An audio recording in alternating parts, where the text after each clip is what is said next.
In this video, we are going to discuss about variables in Java, right? Variables in Java and data type of Java variables. So what is a variable? When you create for example, you are going to store a value in your Java program. On that time, you are going to give a data type. Then after you are going to allocate the memory space from your computer. When you allocate memory space, we need to identify this one, right? So when you allocate memory space for the number, then data type will be integer. But we have to give a name. This memory location have an address, but we cannot use that address directly. Because of that, we are going to give a name. For example, name will be number 1. Then this number 1 will be what? Variable, right? This will be a variable. In Java, a variable is a name of the memory location that hold the value of a particular data type. If it is integer, it can hold only integer values, that means numbers. If it is a double, it can hold floating point numbers. If it is a string, it can hold only string values. So variables in Java can hold various types of data, including integers, floating point numbers, then after characters, string, booleans, these kind of thing. You can also use variables to hold more complex data types such as arrays, object, and string. So we are calling this string complex data type because actually string is a class when it comes to Java. Okay, so then what is data type? So data type represents the type of data that the variable will hold, such as integer, double, string, boolean. Simply, when you create a variable, it will get a space in your computer memory based on the variable. For example, for the integer, it will take 2 byte storage. If you take example, right? So size is 2. For the double thing, size is 4. Then based on this data type, it has different size. Then when you create integer variable on that time, it will allocate the memory space from your computer, and it will give a name A, and all the values will be stored inside this space, and also that value should be integer value, that means number.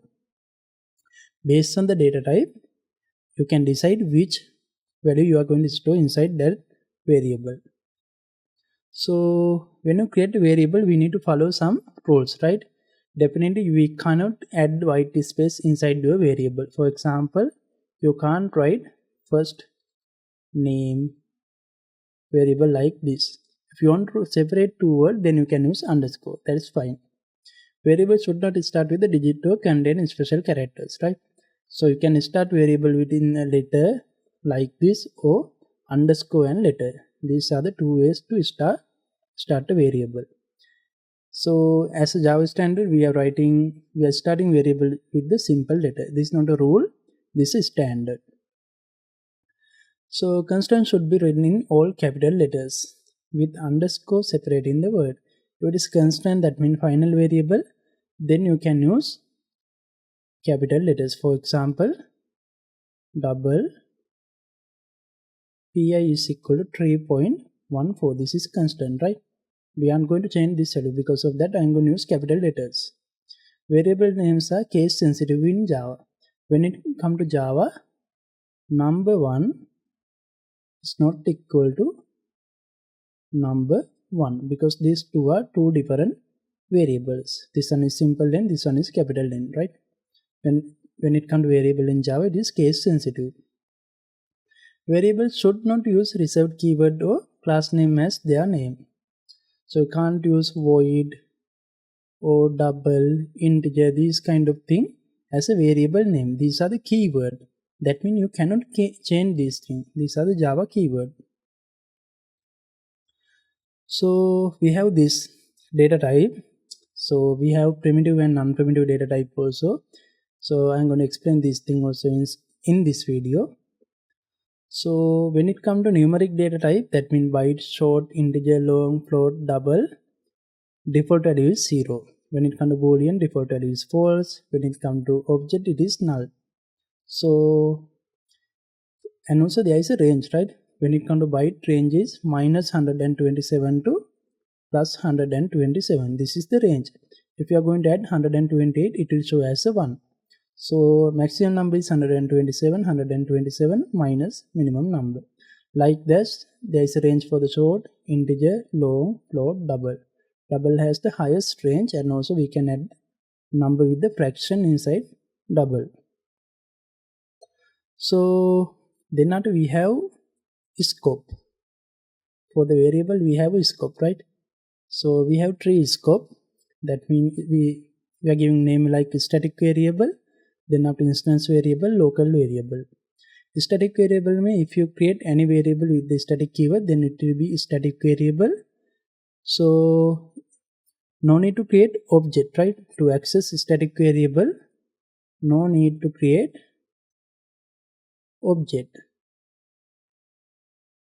But if it is a instance variable, then we need object for this one.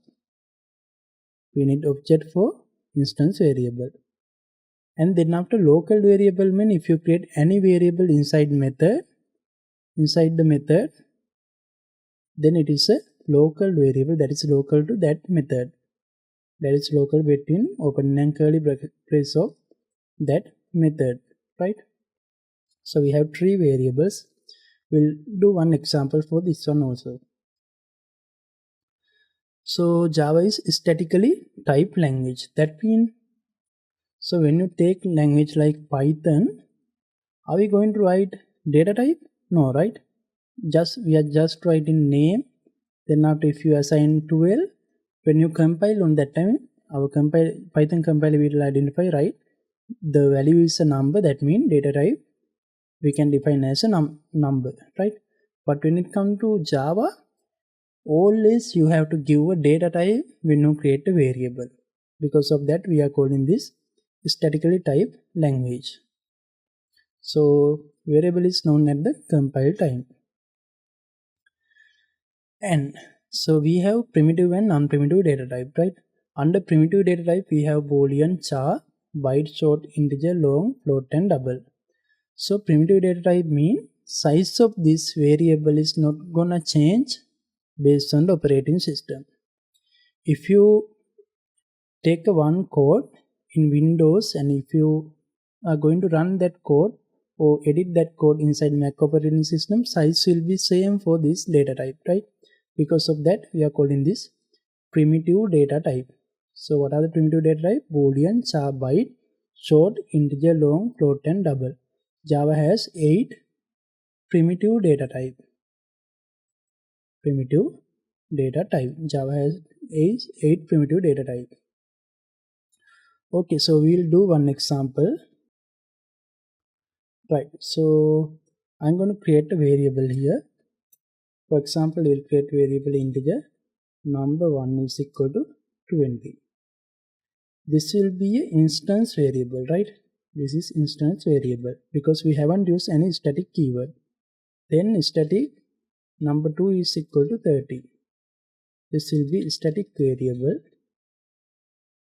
And I'm going to create my main method public static void main string args.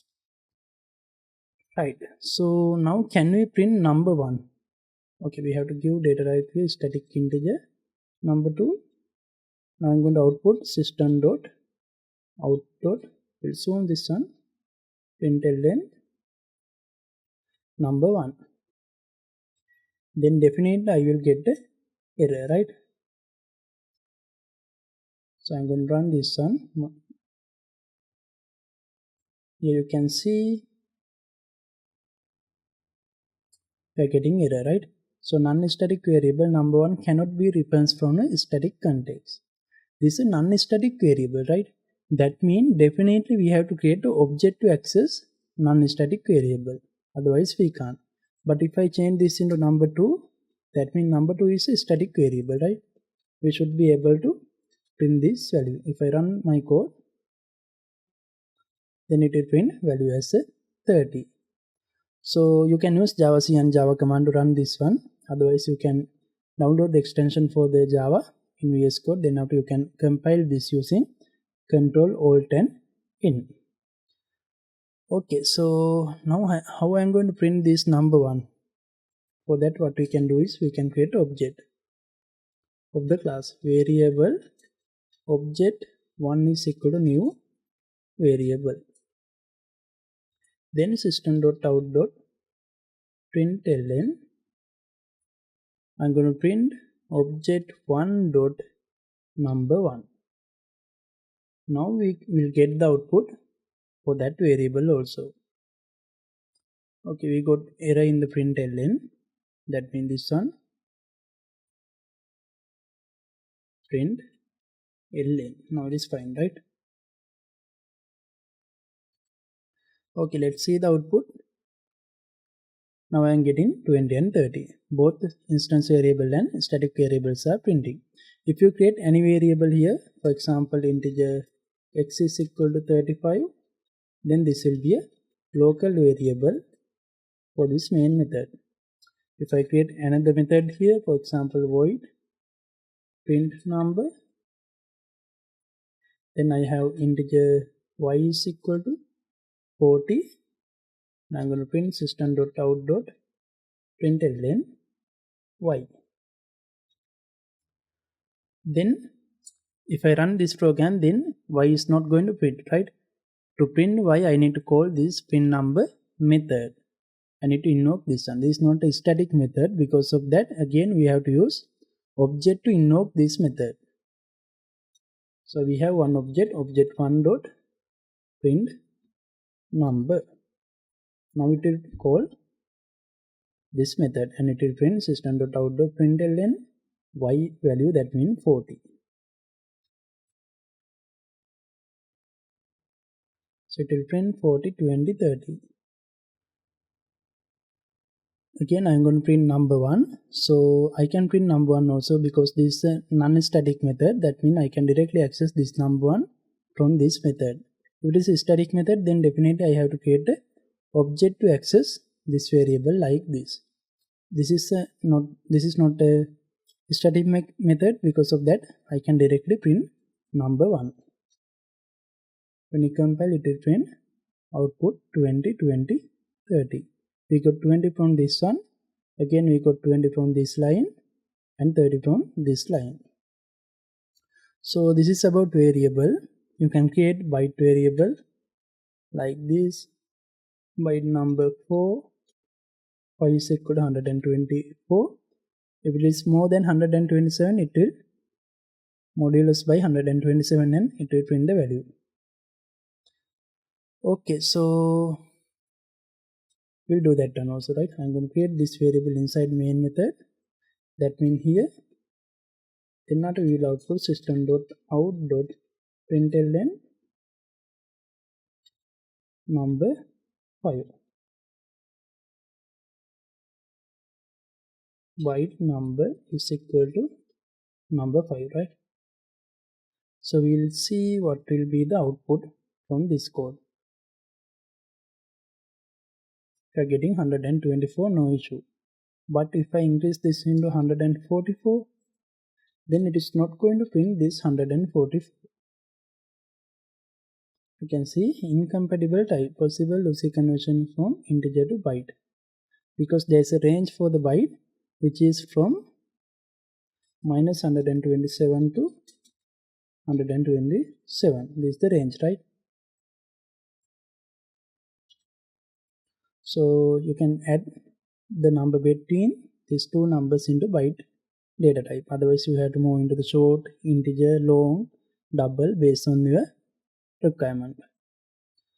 Okay, so if you have any question regarding variable, you can comment down. We'll move into the next video.